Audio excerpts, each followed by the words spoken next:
C'est la question qui fait débat aujourd'hui. Est-ce qu'il serait judicieux de mettre en place des travaux d'intérêt général pour les collégiens ou les lycéens qui finalement ne seraient plus vraiment sensibles aux sanctions traditionnelles comme les heures de colle ou recopier des pages de livres ou des lignes, etc. Donc c'est la question posée à laquelle j'ai essayé de répondre ce matin sur Sud Radio. Pour ma part, je pense que ça pourrait éventuellement être une solution intéressante. J'essaye d'expliquer pourquoi. Et donc, je vous laisse écouter tout de suite. Dites-moi en commentaire ce que vous en pensez. Et je vous propose qu'on en parle justement pour le mettre en place à Floirac. Effectivement, vous le savez, l'année prochaine, ce sont les élections municipales. Et ça peut faire partie de notre programme. Le collectif pour Floirac pourrait porter une mesure comme ça pour essayer d'innover et de trouver un moyen plus pédagogique et plus utile à la société pour sanctionner les élèves et pour eux-mêmes et pour la société. Je vous laisse écouter et on en parle en commentaire. À tout de suite. Pour les travaux d'intérêt général, je le disais tout à l'heure, il y a cette expérimentation à la mairie de Cannes où des collégiens, lycéens qui font des fautes, en plus des petites sanctions à l'école, eh bien, ils vont effectuer des travaux d'intérêt général. Qu'est-ce que vous en pensez? William est avec nous, tout d'abord, de Brive. Bonjour, William. Oui, bonjour. Qu'en pensez-vous? Alors moi, je vois ça d'un œil plutôt positif. Ouais. Pour trois raisons simples. Moi, le principe déjà, il me plaît parce qu'on voit que le système actuel, il a quand même atteint ses limites. On a besoin de faire quelque chose d'un petit peu différent. Moi, ce qui me plaît, c'est que c'est une décision en fait qui vient en accord avec une entité extérieure à l'école. Et ça permet aussi un petit peu de décharger le personnel enseignant, le personnel de direction de certaines décisions. Ils ne sont pas seuls dans ce processus.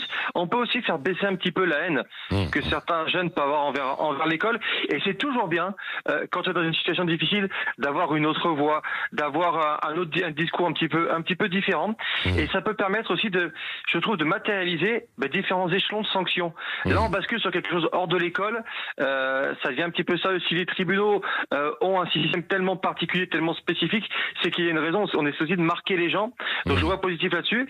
Et j'espère que ça peut aussi développer un peu le sentiment d'appartenance d'un jeune pour sa ville. Je participe réellement à quelque chose de factuel que les gens vont voir, vont pouvoir apprécier. Et puis sur des élèves qui sont peut-être en situation un petit peu de décrochage scolaire, ça peut être extrêmement intéressant parce que on peut leur faire comprendre aussi que il existe autre chose que l'école et que le système que tu auras un jour qui est peut-être de sortir du schéma classique, il n'est pas forcément négatif. Regarde, tu l'as connu, tu as déjà pris des contacts, tu es prêt à le faire et l'élève ne se retrouverait pas du jour au lendemain dans une situation en fin d'année scolaire en disant écoute mon grand, pour toi ce système-là il est fini, bon courage, vois avec tes parents ou débrouille-toi tout seul, en septembre il faut que tu fasses autre chose. Ça peut aussi être un système qui permet aux enfants petit à petit de trouver autre chose et à terme de lutter contre ce système de décrochage ou de jeunes qui se retrouvent dans une situation un petit peu coincée entre le système classique, le système professionnel. Donc je vois 3 points extrêmement positifs là-dessus. Non mais vous avez raison et c'est bien argumenté, William. Évidemment, c'est pas que punitif, c'est aussi constructif tel que vous le voyez. C'est ça. Merci William, restez avec nous si vous le voulez. Il y a Xavier de Floirac par rapport à ça, ces travaux d'intérêt général pour des jeunes. Bonjour Xavier. Bonjour Patrick, bonjour Sud Radio. Bon, qu'en pensez-vous? Je suis plutôt favorable aussi. J'ai été assez sensible à cette proposition et aux arguments qui ont été utilisés. Moi, je vous dirais, moi j'ai été un élève un peu turbulent, vous voyez.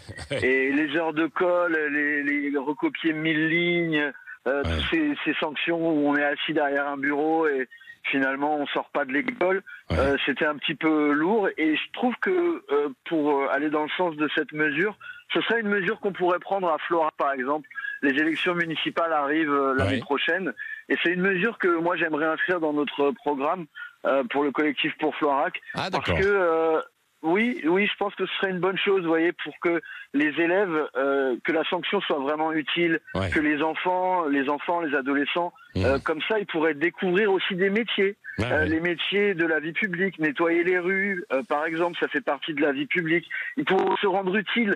L'idée aussi de cette sanction, là où je trouve c'est vraiment intéressant. Il y a un côté civique, ce que vous dites, Xavier. Oui, il y a le côté civique, exactement, et puis ça permet de se rendre utile. C'est une sanction où la personne, après son travail, au début, elle va un peu rechigner peut-être, mais après, elle va dire Elle va se rendre utile à la collectivité. Et finalement, c'est une sanction qui a un côté positif, je pense.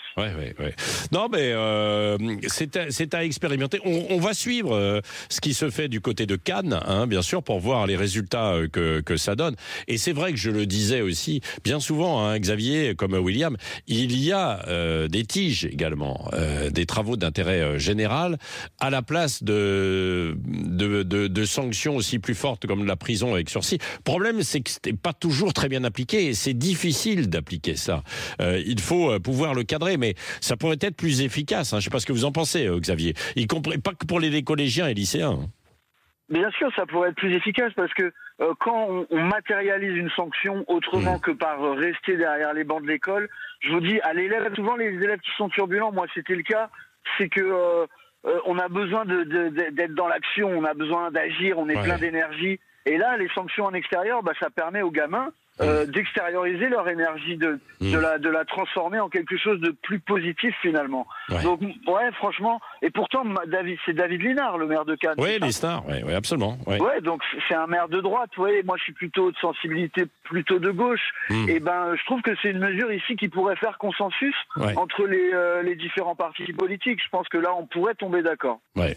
Merci en tout cas à tous les deux, Xavier, William, pour ces réactions. Allez, dans un